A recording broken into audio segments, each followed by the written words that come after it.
अनामिका सिंह और आप देख रहे हैं तेजस भारत। देश में हर साल लाखों युवा डॉक्टर बनने का सपना लेकर नीट जैसी परीक्षाओं की तैयारी करते हैं। कोई गांव की टूटी चारपाई पर बैठकर परीक्षाओं की तैयारी करता है, कोई शहर में छोटे छोटे कमरों में दिन रात एक करके मेहनत करता है।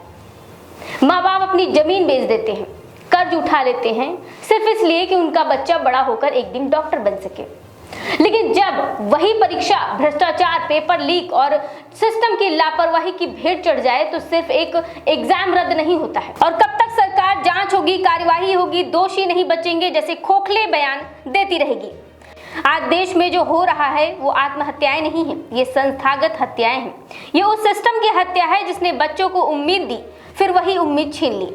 ये कैसी विडंबना है। सच्चाई ये है कि इस देश में छात्रों पर पढ़ाई का नहीं, असफल सिस्टम का दबाव है। उन्हें डर किताबों से नहीं लगता है, उन्हें डर लगता है कहीं पेपर फिर लीक ना हो जाए, कहीं परीक्षा फिर रद्द ना हो जाए, कहीं सालों की मेहनत फिर राजनीति और भ्रष्टाचार की भेंट न चढ़ जाए। सोचिए, एक छात्र 3-3 साल तक तैयारी करता है, दिन में 12-12 घंटे पढ़ाई करता है, दोस्त छोड़ देता है, त्योहार छोड़ देता है, नींद छोड़ देता है, और फिर एक दिन पता चलता है कि पेपर लीक हो गया, एग्जाम रद्द हो गए।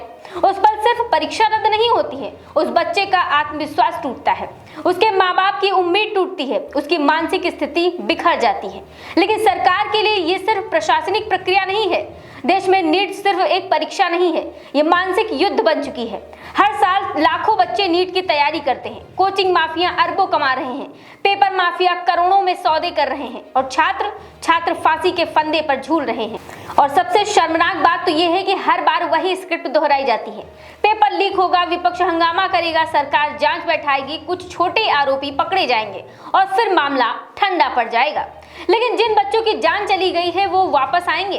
कर्नाटक के कलबुर्गी में 18 वर्षीय भाग्यश्री ने नीट परीक्षा के बाद आत्महत्या कर ली। महाराष्ट्र के गोंदे गांव की मैथिली अशोक सोनवाने ने अपने खेत में पेड़ से लटक कर जान दे दी। परिवार कहता है कि नीट परीक्षा रद्द होने का सदमा वो सह नहीं पाई। सोचिए, जिस बेटी ने डॉक्टर बनने का सपना देखा था वो इतनी टूट गई कि जिंदगी छोड़ दी। राजस्थान के सीकर में 22 वर्षीय प्रदीप मेघवाल की कहानी पूरे देश को हिला देगी। 3 मई 2026 को पेपर अच्छा गया था, उम्मीद थी कि इस बार मेहनत रंग लाएगी। लेकिन फिर पेपर लीक की खबर आई, परीक्षा रद्द होने की चर्चा शुरू हुई और होनहार छात्र तनाव में डूब गया। 15-16 मई की रात उसने अपने किराए के कमरे में फांसी लगा ली। आखिर उसकी मौत की जिम्मेदार कौन है? वो छात्र या वो सिस्टम जिससे मेहनत को मजाक बना दिया?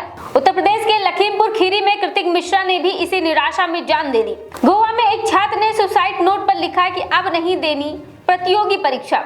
दिल्ली की 20 वर्षीय अंशिका पांडे जो 3 साल से नीट की तैयारी कर रही हैं, परीक्षा रद्द होने की खबर से डिप्रेशन में चली गई और उसने आत्महत्या कर ली। ये सिर्फ नाम नहीं है, ये वो चेहरे हैं जिनकी आंखों में सपने थे, जिनके माँ बाप ने उम्मीद पाल रखी थी, लेकिन इस व्यवस्था ने उन्हें जीते जी तोड़ दिया। सवाल ये है कि आखिर कब तक? हर साल पेपर लीक होता है, हर साल जांच बैठती है, हर साल नेता बयान देते हैं, हर साल एजेंसियां कार्यवाही का दावा करती हैं, लेकिन हर साल किसी न किसी छात्र की लाश पंखे से लटकती मिलती है। आखिर क्यों? क्या इस देश में मेहनत की कोई कीमत नहीं बची? क्या गरीब और मध्यम वर्ग के बच्चों के सपने सिर्फ मजाक बनकर रह गए हैं? क्या करोड़ों युवाओं का भविष्य कुछ माफियाओं और भ्रष्ट अधिकारियों के हाथे बंधक बना दिया गया है? कोचिंग इंडस्ट्री, एग्जाम माफिया, भ्रष्ट सिस्टम और राजनीतिक संरक्षण, ये एक ऐसा गठजोड़ बन गया है जिसने शिक्षा को कारोबार बना दिया है। छात्र अब विद्यार्थी नहीं रहे, वे इस सिस्टम के प्रेशर कुकर में फंसे हुए आंकड़े बन चुके हैं। उनसे कहा जाता है कि पढ़ो, मेहनत करो, संघर्ष करो, लेकिन जब परीक्षा ही सुनिश्चित नहीं होती है तो मेहनत किस काम की? और सबसे दुखद बात तो यह है कि जब कोई छात्र आत्महत्या करता है तो सिस्टम उसे पर्सनल स्ट्रेस कहकर फाइल बंद कर देती है। कोई ये पूछता है कि उस तनाव की वजह कौन था? कौन जिम्मेदार है उस डर का, उस डिप्रेशन का और उस टूटन का? अगर छात्र पेपर लीक से टूटकर जान दे देता है तो ये उसकी व्यक्तिगत हार नहीं है, ये देश की शिक्षा व्यवस्था की हार है, ये सरकारों की विफलता है, ये उस संस्थाओं का अपराध है जिन्हें निष्पक्ष परीक्षा कराने की जिम्मेदारी दी जाती है। देश के युवाओं के सिर्फ भाषण नहीं चाहिए, उन्हें भरोसा चाहिए, उन्हें एक ऐसा सिस्टम चाहिए जहां मेहनत का सम्मान हो, जहां परीक्षा ईमानदारी से हो, जहां उनका भविष्य किसी माफिया की जेब में कैद ना हो। अब जरूरत सिर्फ जांच की नहीं है, जवाबदेही की भी है। जरूरत सिर्फ संवेदना की नहीं है, सख्त कार्यवाही की है। जरूरत सिर्फ ट्वीट की नहीं है, शिक्षा व्यवस्था और क्रांति की है। क्योंकि जब एक छात्र मरता है तो सिर्फ एक जिंदगी नहीं खत्म होती है, एक परिवार टूटता है, एक सपना मरता है और देश अपना भविष्य खो देता है।